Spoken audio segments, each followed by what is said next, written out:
Hello everyone, नमस्ते। आप सभी को इस चैनल में स्वागत है। छात्रगण, आप लोग का जनवरी महीने में एग्ज़ाम होने वाला है, फाइनल एग्ज़ाम, है ना? तो फाइनल एग्ज़ाम में किस तरह का प्रश्न आएगा, ये बहुत से बच्चों के मन में डाउट रहता है। तो मैं आज आप लोग के लिए प्रीवियस ईयर का क्वेश्चन लेके आया हूँ, एकदम ओरिजिनल क्वेश्चन है। एग्ज़ाम में इसी तरह से पूछा जाता है, इसी तरह से पेपर मिलेगा। इसमें यही आप लोग देखिएगा एग्ज़ाम का पैटर्न कैसा होता है। इसी पैटर्न पर ही एग्ज़ाम में क्वेश्चन आएगा, है ना? तो इस पैटर्न को पकड़िए कि किस टाइप का क्वेश्चन पूछा जाता है, ठीक है? मेन है खाली टॉपिक को पकड़ना, अगर टॉपिक अगर पकड़ में आ गया तो फिर क्वेश्चन छूटेगा नहीं, है ना? तो इसी के साथ हम लोग शुरुआत करते हैं क्लास 8 का साइंस का क्वेश्चन जो पूछा जा चुका है। इसी के आधार पर आप लोग का क्वेश्चन एग्जाम में देखने को मिलेंगे। तो चलिए शुरू करते हैं बिना देरी किए। चलिए क्वेश्चन नंबर 1, ठीक है? सबसे पहले 1 है 51, 51 ये साइंस को उठाए हैं, है ना? धीरे-धीरे आप लोग इस चैनल से जुड़े रहिए, सब करवा देंगे, ठीक है? साइंस का है, मैथ का भी करवा देंगे, एसएसटी करवा देंगे, सब करवा देंगे, ठीक है? तो चलिए शुरू करते हैं, है ना? क्वेश्चन नंबर 51 में क्या बोल रहा है कि निम्नलिखित में सबसे छोटी कोशिका है। आपको बताना है कि सबसे छोटी कोशिका कौन सा है। Option A mycoplasma, option B amoeba, option C अस्थि कोशिका या फिर दोनों। तो सही जवाब है माइकोप्लाज्मा, ये सबसे छोटी कोशिका है। ठीक है बाबू, चलिए बढ़ते हैं अगले प्रश्न की ओर। क्वेश्चन नंबर 52, डेंगू परजीवी का वाहक है। डेंगू परजीवी का वाहक है, यानी कि डेंगू किसके कारण होता है? तो इसका सही जवाब है ऑप्शन बी, मादा एडिस मच्छर। मादा एडिस मच्छर के कारण ही डेंगू होता है। लगता होगा इसमें, लगता होगा कि सी भी तो सही है। तो सुनो ध्यान से, ये कन्फ्यूजन का क्वेश्चन हो गया। अगर मलेरिया पूछा रहता ना कि मलेरिया किसके कारण होता है, तो मादा एनोफिलिस मच्छर बोलना, लेकिन यहाँ डेंगू बोल रहा है तो इसके हिसाब से मादा एडिस मच्छर होगा। ठीक है, ठीक। चलिए, जो लोग हिंदी मीडियम है उनके लिए तो है ही है, साथ ही साथ जो इंग्लिश मीडियम के बच्चे हैं जैक में जुड़े हुए हैं उनके लिए भी है, क्योंकि क्वेश्चन इंग्लिश में भी है और हिंदी में भी है। ठीक है बाबू, तो चलो आगे बढ़ते हैं। Question number 3, same to same pattern, देखो एकदम ओरिजिनल क्वेश्चन पेपर लाए हैं, एकदम इसी तरह से आप लोग को देखने को मिलेगा कॉपी वहाँ एग्जाम में। ठीक है, चलिए क्वेश्चन नंबर 53, कौन सा अधातु कमरे के ताप पर द्रव होता है ना? कौन सा अधातु है जो कमरे के ताप पर द्रव है, सो बताना आप लोग को। चलिए इसका सही जवाब आप लोग बताना है। ऑप्शन ए है ब्रोमीन, ऑप्शन बी पारा या तांबा या फिर एल्युमिनियम। सही जवाब है ऑप्शन ए ब्रोमीन। ठीक है, अधातु बोलेगा तो ब्रोमीन। हाँ, लेकिन क्वेश्चन ऐसे ही पूछ सकता है कि कौन सा धातु कमरे के ताप पर द्रव होता है। तो अगर धातु में बोलेगा तो इसका सही जवाब पारा हो जाएगा, ठीक है, लेकिन अधातु बोलेगा तो ब्रोमीन। चलिए क्वेश्चन नंबर 54, विद्युत सेल में कितने टर्मिनल होते हैं? बताना बाबू, विद्युत में कितने टर्मिनल होता है, यानी कि उसमें प्लस माइनस होता है ना बैटरी में, सो बताना किट होता है। तो दो होता है ना, तो दो का टर्मिनल होता है, एक होता है धनात्मक, एक होता है ऋणात्मक। तो इसका सही जवाब क्या हो जाएगा? Option number 2। आप लोग मेरा आंसर बोलने से पहले आप लोग ऐसा आंसर बोल दीजिएगा, ठीक ना? देखिएगा कितना आप लोग जानते हैं, है ना? समझिएगा, एक तरह से टेस्ट है कि आप लोग कितना प्रश्न बना पाते हैं खुद से। चलिए बढ़ते हैं क्वेश्चन नंबर 55 की तरफ। आदर्श ईंधन का गुण नहीं है, इनमें से कौन सा है जो आदर्श ईंधन का गुण नहीं है? तो आदर्श ईंधन का क्या गुण होता है? वो सस्ता होना चाहिए, है ना? आसानी से हम लोग को मिलना चाहिए, उपलब्ध होना चाहिए, वो महंगा नहीं होना चाहिए। ठीक है, तो इसका सही जवाब क्या होगा? ऑप्शन बी, आदर्श ईंधन है जो महंगा नहीं होता है। चलिए ठीक बाबू, बढ़ते हैं अगले प्रश्न की ओर। क्वेश्चन नंबर 56, बल क्या है? बताना बल क्या है। ऑप्शन ए शक्ति, दूसरा दाब, तीसरा घर्षण, चौथा अपकर्षण। तो बताइए बल क्या है? तो इसका सही जवाब है ऑप्शन 4, अपकर्षण। बल जो क्या है, बल मतलब क्या होता है? ताकत जो हम लोग लगाते हैं बल, वो खींचते हैं और धकेलते हैं, है ना? तो अपकर्षण और आकर्षण, प्रतिकर्षण, खींचना धकेलना, यही तो बल है। तो इसका सही जवाब होगा ऑप्शन 4 नंबर। ठीक है, बल क्या है? अपकर्षण है। अगर अभिकर्षण रहता तो वो भी सही हो जाता।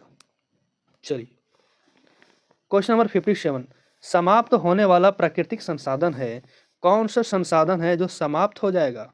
सो बताना है। ऑप्शन ए वायु, दूसरा सूर्य का प्रकाश या खनिज, या इनमें से कोई नहीं। तो समाप्त होने वाला है जो खत्म हो जाएगा, वो कौन है खत्म हो जाएगा? तो वो है खनिज, है ना? ये क्योंकि इसका मात्रा सीमित है। चलिए हम लोग बढ़ते हैं अगले प्रश्न की ओर। क्वेश्चन नंबर 58, वैश्विक गर्मी का कारक है ना? यानी कि the factor of global warming, जो ग्लोबल वार्मिंग हो रहा है, जो गर्मी बढ़ रहा है, किसके कारण बढ़ रहा है? सब लोग बताना है, ठीक है। Option A CO, option B CO2, option 3 N2, फिर O2। तो सही जवाब है कार्बन डाइऑक्साइड, है ना। तो कार्बन डाइऑक्साइड क्या होता है? CO2। कार्बन डाइऑक्साइड के कारण ही है जो ग्लोबल वार्मिंग हो रहा है, धीरे धीरे बढ़ते जा रहा है। क्वेश्चन नंबर 59, दूषित पानी से पीने से कौन सा रोग होता है? अगर हम लोग गंदा पानी पियेंगे तो हम लोग को कौन सा बीमारी हो जाएगा? सो आप लोग को बताना है, ठीक है। Option A typhoid, option B खांसी, ऑप्शन सी चेचक, इनमें से सभी। तो गंदा पानी पीते तो हम लोग को पेट दर्द होता है, लेकिन पेट दर्द तो ऑप्शन में नहीं है। बुखार भी आता है ना, तो बुखार मतलब टाइफाइड हो गया, तो इसका सही जवाब होगा टाइफाइड। गंदा पानी पीने से टाइफाइड होता है। क्वेश्चन नंबर 60, पृथ्वी के अचानक कंपन को कहते हैं? पृथ्वी जब अचानक कंपन करता है, धरती हिलता है, तो क्या उसे कहते हैं? उसको हम क्या कहते हैं? ऑप्शन ए भूकंप, ऑप्शन बी तड़ित, या ऑप्शन 3 दोनों, या कोई नहीं। तो सही जवाब है ऑप्शन ए, यानी 1 नंबर, भूकंप। धरती कंपन होता है मतलब भूकंप आता है, ठीक है। चलिए, बहुत बहुत अच्छा। आप लोग इसी तरह से प्रैक्टिस करते जाइए और मेरे जवाब देने से पहले आप जवाब दीजिए, देखिए आप लोग कितना सही बनाते हैं, ठीक है। पूरा ओरिजिनल क्वेश्चन है, इसी तरह से आप लोग को एग्जाम में देखने को मिलेगा। चलिए क्वेश्चन नंबर 61, द्वितीयक प्रदूषक है, बताना द्वितीयक प्रदूषक कौन है? तो आप लोग को बताना है बाबू, द्वितीयक। ऑप्शन है CO2 या SO2, NO2, इनमें से कोई नहीं। तो द्वितीय प्रदूषक इसमें से कोई नहीं है, इसका सही जवाब हो जाएगा ऑप्शन 4, इनमें से कोई नहीं। चलिए क्वेश्चन नंबर 62, कोशिकीय श्वसन का सक्रिय स्थल है, यानी कोशिका में जो हम लोग श्वसन लेते हैं, ऑक्सीजन जो जाता है, तो हम लोग को एनर्जी कहाँ से मिलता है? किसके कारण हम लोग एनर्जी मिलता है? ठीक है, तो कौन सा कोशिका को ऊर्जा गृह कहते हैं? वही होगा जवाब। तो ऑप्शन ए है mitochondria, option B ribosome, option 3 लाइसोसोम, ऑप्शन 4 गोल्जिकाय। सही जवाब है ऑप्शन 1 माइटोकॉन्ड्रिया। माइटोकॉन्ड्रिया में ही श्वसन होता है, ये हम लोग को एनर्जी देता है।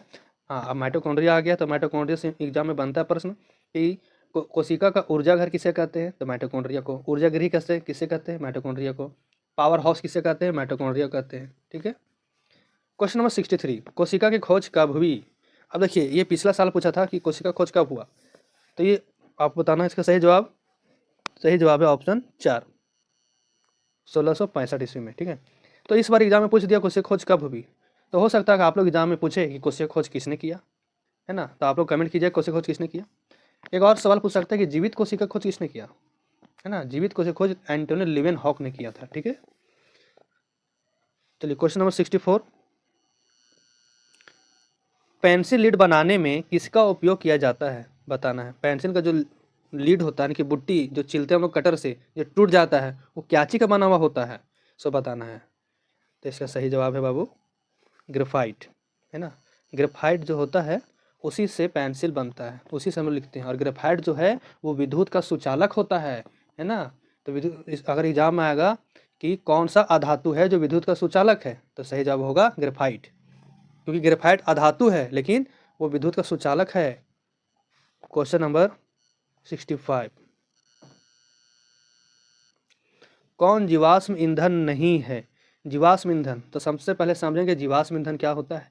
जीवाश्म ईंधन का मतलब होता है कि जो बहुत साल पहले, लाखों साल पहले जितना भी जीव जंतु था, जो किसी घटना कारण मर गया, जमीन के अंदर दब गया, है ना, तो उससे जो बनता है ईंधन, उसको बोलते हैं जीवाश्म ईंधन। तो कौन नहीं है? देखो, कोयला जो है वो पेड़ के दबने के कारण कोयला बना। गैस पेट्रोलियम जो भी है वो सब जीव जंतु के दबने के कारण बनता है पेट्रोलियम। लकड़ी यहाँ जीवाश्म ईंधन नहीं है, ठीक है बाबू। इसका सही जवाब होगा ऑप्शन 2 लकड़ी। क्वेश्चन नंबर 66, रगड़ने से उत्पन्न आवेश को कहते हैं? जब हम लोग रगड़ते हैं तो कौन सा आवेश होता है? कौन सा आवेश उत्पन्न होता है रगड़ते हैं तो? आप बोले सर क्या रगड़ते हैं सर? तो हम लोग कंघी से बाल में रगड़ते हैं, पेन रगड़ते हैं, है ना। तो आप लोग देखते होंगे पेन जब बाल में रगड़ते हैं तो फिर कागज़ को सटाते हैं तो कागज़ सट जाता है। तो क्यों सट जाता है? क्योंकि वहाँ पर एक आवेश उत्पन्न हो जाता है ना। तो कौन सा होगा सही जवाब? इसका सही होगा अस्थिर विद्युत। इसी कारण सटता है। जब भी रगड़ने के बारे में बात करेगा, कंघी हो, पेन हो, तो इसका सही जवाब अस्थिर विद्युत की देना, ठीक बाबू। चलो क्वेश्चन नंबर 67, विपरीत आवेशों के बीच होता है। विपरीत आवेश मतलब कि एक अलग है और एक अलग है, एगो प्लस है और एगो माइनस है, तो विपरीत होगा तो क्या होगा? ऑप्शन ए आकर्षण होगा कि प्रतिकर्षण होगा कि दोनों होगा? तो जब विपरीत होगा तो आकर्षण होगा, यानी अट्रैक्शन होगा। ठीक है बाबू। हाँ, अगर सेम रहता, समान रहता, तो फिर प्रतिकर्षण हो जाता। ठीक है, अट्रैक्शन। जो इंग्लिश मीडियम में है वो अपना इंग्लिश वाला देख लीजिएगा, और जो हिंदी मीडियम में है वो अपना हिंदी वाला देख लीजिएगा। ठीक है। क्वेश्चन नंबर 68, हार्मोन क्या है बताना है। भौतिक पदार्थ है कि रासायनिक पदार्थ है, या दोनों है, या फिर कोई नहीं? तो इसका सही जवाब है कि हार्मोन जो है यह एक रासायनिक पदार्थ है, यानी कि ऑप्शन नंबर 2। चलिए, इसी को अगर इंग्लिश में देखेंगे तो यहाँ पर है कि क्या है हार्मोन, व्हाट इज हार्मोन? तो फिजिकल सब्सटेंस, केमिकल सब्सटेंस, या बोथ, या नन ऑफ दीज। तो हार्मोन हमारे शरीर के अंदर होते हैं, सब केमिकल होता है। ठीक है। चलिए, क्वेश्चन नंबर 69, निम्न में कौन सा जीवाणु जनित रोग है, यानी कि जीवाणु के कारण होता है। जीवाणु के कारण कौन सा होता है? अब सर जीवाणु, इसको इंग्लिश में क्या बोलेंगे? चलिए, इसको इंग्लिश में दिखाते हैं आप लोग को। Which of the following is bacteria disease, यानी बैक्टीरिया से कौन सा बीमारी होता है। ठीक है, समझ में आया क्वेश्चन? बैक्टीरिया से कौन सा बीमारी होता है? ऑप्शन ए चेचक, या रेबीज, या क्षय रोग, या खसरा। आप लोग को बताना है ना। इसका सही जवाब है क्षय रोग। क्षय रोग जो है वो जीवाणु से होता है। ठीक है। चलिए, क्वेश्चन नंबर 70, कौन सी गैस अत्यंत विषैली होती है? कौन सा गैस जो होता है सबसे खतरनाक विषैला जहरीला होता है? बहुत बहुत इंपॉर्टेंट प्रश्न ही बोला। इसका सही जवाब है ऑप्शन 3, कार्बन मोनोऑक्साइड। ठीक है, कार्बन मोनोऑक्साइड सबसे जहरीला गैस होता है। फिर एग्जाम में अगर हो सकता है पूछ दे इसको घुमा के कि कार्बन मोनोऑक्साइड का सूत्र क्या है, तो इसका होता है CO। ठीक है बाबू। चलो, बढ़ते हैं अगले प्रश्न की ओर। प्रोटीन का संश्लेषण होता है, बताना है कि प्रोटीन का संश्लेषण कहाँ होता है हमारे शरीर में। ऑप्शन ए लाइसोसोम में, या राइबोसोम में, या माइटोकॉन्ड्रिया में, या फिर गोल्जिका में। तो सही जवाब है राइबोसोम। राइबोसोम में प्रोटीन का संश्लेषण होता है। ठीक है। और जब यहाँ लाइसोसोम का नाम आ गया तो लाइसोसोम के बारे में बता देते हैं। लाइसोसोम को आत्महत्या की थैली भी कहा जाता है। ठीक है, इसे आत्मघाती थैली कहा जाता है, क्योंकि ये क्या होता है जब हमारे शरीर में जब हानिकारक पदार्थ प्रवेश कर जाता है तो उसको नष्ट करने के लिए लाइसोसोम की थैली जो है अपने आप फट जाती है, अपने आप हत्या कर लेता है, इसलिए उसको आत्महत्या की थैली भी कहते हैं। ध्यान देना, बहुत इंपॉर्टेंट है लाइसोसोम। ठीक है, तो प्रोटीन संश्लेषण कहाँ हो गया? राइबोसोम में। Question number 72, AIDS. देखिए, बहुत इंपॉर्टेंट प्रश्न है, एड्स से रिलेटेड एग्जाम में आना ही आना है। तो इस बार, पिछले बार एग्जाम में क्या आया था कि एड्स कैसे फैलता है, सब आपको बताना है ना। तो ऑप्शन ए है एक साथ भोजन करने से, या रुधिराधान से, या एक दूसरे गले लगने से, या फिर इनमें से कोई नहीं। तो एड्स जो फैलता है एक मनुष्य से दूसरा मनुष्य में, ये जब एक दूसरे का ब्लड जब मैच कर जाएगा किसी कारण से भी, अगर ब्लड मैच कर गया, मतलब कि उसका ब्लड गलती से हमारे शरीर में प्रवेश कर गया, एंट्री हो गया, तो एड्स हम लोग को भी हो जाएगा। इसीलिए आप लोग ऐसे जब भी बाल कटाएंगे, दाढ़ी बनाएंगे, है ना, तो दुकानदार को बोलिएगा कि ब्लेड चेंज कर दीजिए, है ना, क्योंकि क्या पता कौन आदमी एड्स वाला है कि नहीं, पता नहीं ना है, इसलिए ब्लेड चेंज करके ही दाढ़ी बनाइएगा। चलिए, क्वेश्चन नंबर 72 का आंसर क्या हो जाएगा? रुधिराधान से। ठीक है। चलिए, क्वेश्चन नंबर 73, विद्युत धारा उत्पन्न करता है। विद्युत धारा जो होता है सो क्या उत्पन्न करता है? इसको इंग्लिश में देखेंगे, electric current generates. Electric current से क्या जनरेट होता है? ठीक है, आप लोग देख लें इंग्लिश में, इसको हिंदी में लगा देते हैं। अधिकतर बच्चे हिंदी मीडियम में, इसलिए हिंदी में हम आंसर बताएंगे, बाकी इंग्लिश में आप लोग देख लीजिएगा। विद्युत धारा क्या उत्पन्न करता है, बताइए। जो लोग बोले हैं चुंबकीय प्रभाव, वो बिल्कुल सही बोले हैं। चुंबकीय प्रभाव उत्पन्न करता है। ठीक है, मैग्नेटिक फील्ड। चलिए, बढ़ते हुए प्रश्न की ओर। दाब का मात्रक है। दाब जो होता है प्रेशर, उसका क्या मात्रक होता है? अब सर इंग्लिश में लिखाइए इसको। दाब का मात्रक, dash is the unit of pressure. ठीक है, बताना है। चलिए, इसका option A pascal, option B newton प्रति वर्ग मीटर, ऑप्शन 3 दोनों, या फिर कोई नहीं। तो दाब का मात्रक दोनों होता है। ठीक है, पास्कल भी होता है और न्यूटन प्रति वर्ग मीटर भी होता है। तो इस हिसाब से इसका आंसर दोनों हो गया। अब दोनों हो गए तो एग्जाम में 1 भी या 2 भी नहीं मार देना है टिक। तो ऑप्शन नंबर 3 में दिख रहा है ना दोनों, तो इसको टिक लगाना है, ठीक है। बहुत के बच्चे दोनों टिक मार के आ जाएगा, तो एग्जाम में 2 टिक नहीं मारना है, एक ही मारना है। चलिए बढ़ते अगले प्रश्न की ओर।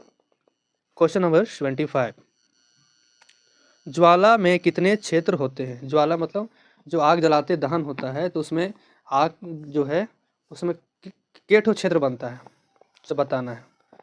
ऑप्शन ए 2 ठो, या बी में 3 ठो, या तीसरा में 4 गो, या चौथा में 5 गो। ठीक है बाबू, आप लोग बताइए कि ज्वाला में कितने होते हैं। जिनका आंसर 3 है वो बिल्कुल सही है कि 3 होता है सर, उसमें 3 गो होता है। ठीक है, ज्वाला में कितने क्षेत्र होते हैं? 3 क्षेत्र होते हैं। चलिए बहुत अच्छा। मुकुलन द्वारा जनन किसमें होता है? मुकुलन द्वारा जनन किसमें होता है बताना है। हाइड्रा में, अमीबा में, पैरामीशिया में, बैक्टीरिया में? तो सही जवाब है हाइड्रा। हाइड्रा में मुकुलन विधि द्वारा जनन होता है। हो सकता है एग्जाम में इसको घुमा के पूछ दे आप लोग को कि मुकुलन किस में होता है, हाइड्रा में होता है, तो यहाँ पूछ दिया। तो हो सकता है अगला पूछे कि हाइड्रा में क्या होता है, मुकुलन के द्विखंडन क्या होता है, तो होगा मुकुलन। ठीक है। क्वेश्चन नंबर 27, अधातुओं के ऑक्साइड क्या होते हैं? अधातु के जो ऑक्साइड होते हैं सो क्या होते हैं? अम्लीय होते हैं कि क्षारीय होते हैं कि उदासीन होते हैं कि इनमें से कोई नहीं? तो सही जवाब है अम्लीय। ठीक है, अधातु के जो ऑक्साइड होते हैं अम्लीय होते हैं। एग्जाम में क्वेश्चन उल्टा दे देगा, धातुओं के ऑक्साइड क्या होते हैं, तब उसका जवाब क्षारकीय मार देना। ठीक है। चलो question number 78, previous year question paper है, इसी तरह से आप लोग को एग्जाम में देखने मिलेगा। देखिए आप लोग एग्जाम का पैटर्न इस तरह से पूछा हुआ है, ओरिजिनल क्वेश्चन पेपर। आग उत्पन्न करने के लिए आवश्यक है, ठीक है, जब भी आग लगता है तो क्या क्या जरूरी है आग लगने के लिए? ठीक है, आग जलने की कुछ तो है, क्या क्या जरूरी है? पहला ईंधन, दूसरा वायु, या उष्मा, या सभी? तो इसका सही जवाब है ऑप्शन 4। आग जलने के लिए इन तीनों का होना आवश्यक है, क्योंकि इन तीनों में से अगर एक चीज़ भी नहीं रहेगा तो आग नहीं लगेगा। ठीक है, चलिए बढ़ते हैं अगला प्रश्न। मलेरिया रोग का कारण है, मलेरिया रोग किस कारण होता है? Option A protozoa, option B विषाणु, ऑप्शन 3 जीवाणु, या फिर कोई नहीं? अब बहुत के बच्चे सोचेंगे सर मलेरिया तो मच्छर के कारण होता है, तो यहाँ तो मच्छर का नामो निशान नहीं ऑप्शन में, है ना। तो देख लीजिए एग्जाम में क्वेश्चन किस तरह से सेट करता है बाबू। इसीलिए हम प्रीवियस ईयर का क्वेश्चन पेपर लाए हैं, ताकि आप लोग देखिए कि किस तरह से एग्जाम में क्वेश्चन सेट करते हैं वो लोग। ज़्यादा हार्ड कुछ नहीं है, बस क्वेश्चन थोड़ा घुमा के थोड़ा पूछ देता है ना। तो मलेरिया किसके कारण होता है? तो मच्छर के कारण होता है, लेकिन मच्छर उच्छर का नाम यहाँ पर है नहीं, तो फिर सही जवाब कौन होगा? तो फिर अब यहाँ ये समझना है कि मलेरिया के जो ग्रुप होता है उसको क्या कहते हैं, ये वहाँ से प्रश्न दे दिया है। मलेरिया का जो ग्रुप होता है उसको हम लोग बोलते हैं प्रोटोजोआ। ठीक है बाबू, तो इसका सही जवाब हो जाएगा प्रोटोजोआ। क्वेश्चन नंबर 80, निम्नांकित में से कौन सा जो है विद्युत का कुचालक है? कुचालक का मतलब क्या होता है? जिससे करंट आर पार नहीं होता है। तो बताइए किससे करंट आर पार नहीं होता है? तांबा से, कि लोहा से, कि एल्युमिनियम से, कि रबर से? ठीक है, तो इसका सही जवाब क्या हो जाएगा? ऑप्शन 4, रबर से। रबर से करंट आर पार नहीं होता है। ठीक है, चलिए क्वेश्चन नंबर 81, निम्न में कौन सी गैस दहन में उपयोगी होती है? यानी कि आग जलाने के लिए कौन सा गैस का होना बहुत ज़रूरी है? ऑप्शन ए hydrogen, option 2 oxygen, option 3 nitrogen, या फिर कार्बन डाइऑक्साइड? तो अभी पीछे बताए थे कि आग जलाने के लिए वायु जरूरी है। तो वायु में कौन सा गैस बहुत ज़रूरी है जिसके कारण हवा में उसको होना ज़रूरी है तभी आग लगेगा? तो ऑप्शन इसका सही जवाब होगा ऑक्सीजन। ऑक्सीजन नहीं रहेगा तो आग नहीं लगेगा। ठीक बाबू, चलिए क्वेश्चन नंबर 82, बैलों द्वारा गाड़ी खींचना किस बल का उदाहरण है? तो बैल जो गाड़ी खींचते हैं, बैलगाड़ी, घोड़ा गाड़ी जो भी है, वो कौन सा बल लगाते हैं? तो वो लगाते हैं पेशीय बल, यानी कि मस्कुलर फोर्स। तो सही जवाब क्या हो जाएगा? ऑप्शन 2।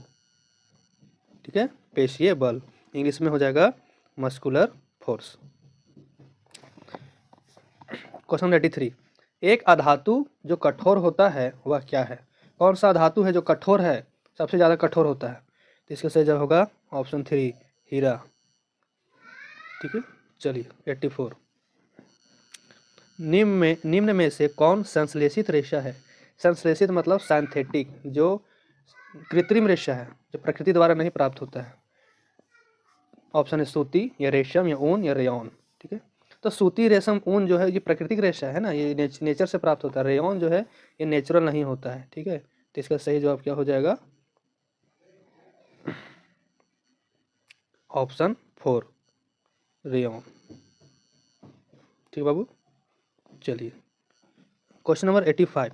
आप लोग बने लास्ट तक बने रहिए, है ना। साइंस बहुत बहुत इंपॉर्टेंट प्रश्न है, इसी पैटर्न पर एग्जाम में पूछे जाएंगे, बस थोड़ा क्वेश्चन चेंज रहेगा, बाकी इसी तरह से पूछा जाता है। किस प्रदूषक से ओजोन परत का क्षय होता है? बताइए किसके कारण है जो ओजोन परत का क्षय हो रहा है? कौन सा गैस के कारण, किसके कारण? ऑप्शन आपके सामने है, बताइए। सीएनजी कारण या एलपीजी के कारण या सीएफसी कारण या फिर इनमें से कोई नहीं? तो सही जवाब है ऑप्शन 3 सीएफसी। ठीक है, सीएफसी कारण है जो है ओजोन परत क्षय हो रहा है। अब सीएफसी हो सकता है एग्जाम में आप लोग से पूछे सीएफसी का फुल फॉर्म बताओ। सीएफसी का फुल फॉर्म होता है क्लोरोफ्लोरोकार्बन। ठीक है, फिर ये भी पूछ सकता है कि सीएफसी जो गैस है कहाँ से निकलता है? तो ये निकलता है रेफ्रिजरेटर यानी फ्रिज से। जितना भी चीज़ है ठंडा करने वाला वो सबसे सीएफसी निकलता है। ठीक बाबू, चलिए बढ़ते हैं अगले प्रश्न की ओर। Question number 86। एक युग्मनज में पाए जाने वाले केंद्रों की संख्या होती है, बताना है कितना होता है? एक युग्मनज में कितना केंद्रक होता है? क्वेश्चन जिसको इंग्लिश हिंदी नहीं समझ रहा उसको इंग्लिश में दिखा देते हैं। The number of nuclei found in zygote is. ठीक है, देख लीजिए। चलिए, एक युग्मनज में कितना होता है? एक युग्मनज में केंद्रक के गो होता होय, तो एक युग्मनज में एक ही होता है। ठीक है बाबू, इसका सही जवाब हो जाएगा 1। चल क्वेश्चन नंबर 87। चीनी को अल्कोहल में बदलने की प्रक्रिया को क्या कहते हैं? ये देखिए पिछले साल पूछा हुआ प्रश्न है, तो एग्जाम में पिछले साल पूछ दिया चीनी वाला अल्कोहल वाला, तो एग्जाम में आप लोग को ये समझ आना है कि अगला क्वेश्चन क्या पूछ सकता है। चीनी अल्कोहल से संबंधित कुछ प्रश्न और था ना, वहाँ जो आप लोग पढ़े होंगे वही सब पूछेगा। अल्कोहल, लुई पाश्चर, ये सब का नाम है, जो चेचा का टीका, ये सब तो पूछेगा। तो देख लीजिए इस चैप्टर कौन सा है ना, आप लोग देख लीजिएगा। तो बताइए इसका जवाब क्या कौन सा सही है? चीनी को अल्कोहल में बदलने पर क्या कहते हैं? सही जवाब है किण्वन। चलिए क्वेश्चन नंबर 88। वृद्धि हार्मोन का स्राव करने वाला ग्रंथि का क्या नाम है? किस हार्मोन के कारण हम लोग शरीर में लंबाई बढ़ता है? सो बताइए किस ग्रंथि के कारण, किस ग्रंथि के कारण हम लोग शरीर में हार्मोन निकलता है वृद्धि होने वाला? तो इसका सही जवाब है पीयूष ग्रंथि यानी प्यूटरिटी ग्लैंड। क्वेश्चन 89। एक धातु का दूसरी धातु पर परत चढ़ाने को क्या कहते हैं? एक धातु पर दूसरा धातु जब चढ़ाते हैं तो उसे क्या कहते हैं? उसे कहते हैं विद्युत लेपन। ठीक बाबू, चलिए आप लोग बने रहिए, ज़्यादा प्रश्न नहीं है, बस 8-10 और बच गया। इसको देख लीजिएगा, पूरा पैटर्न बस देखिए कि किस तरह आता है। तो अपने आप को टेस्ट दीजिए, जांचिए अपने आप को कि देखिए हम लोग कितना जानते हैं, कितना पानी में है, कितना दूध में है। देखिए क्वेश्चन नंबर 90।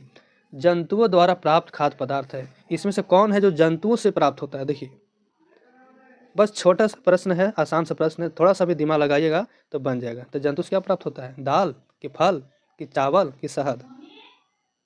सही जवाब है ऑप्शन 2 शहद। चलिए क्वेश्चन नंबर 91।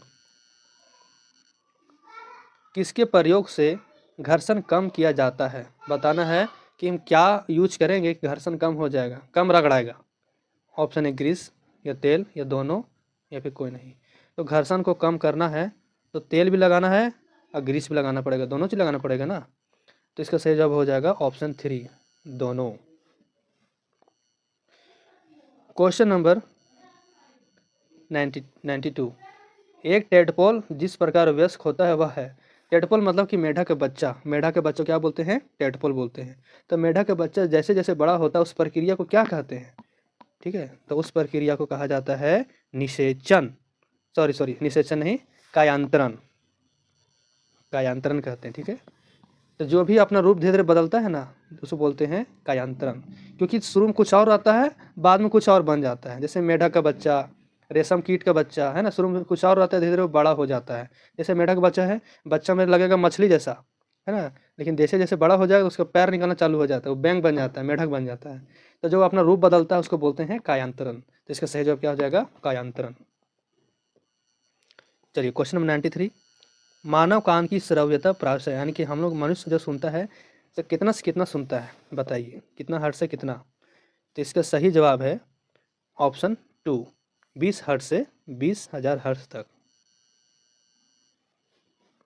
बने रहिएगा प्रश्न में, थोड़ा देर और सब्र करना आप लोग को। बहुत बहुत इंपॉर्टेंट प्रश्न है, इसी से रिलेटेड आप लोग एग्जाम में पूछा जाएगा कि देखिए किस टाइप का प्रश्न एग्जाम में पूछे जाते हैं, है ना।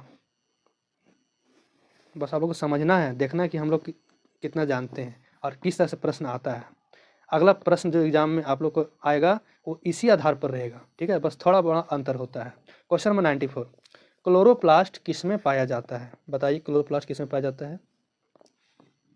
तो इसका सही जवाब है ऑप्शन 3, हरी पत्तियों में पाया जाता है क्लोरोप्लास्ट।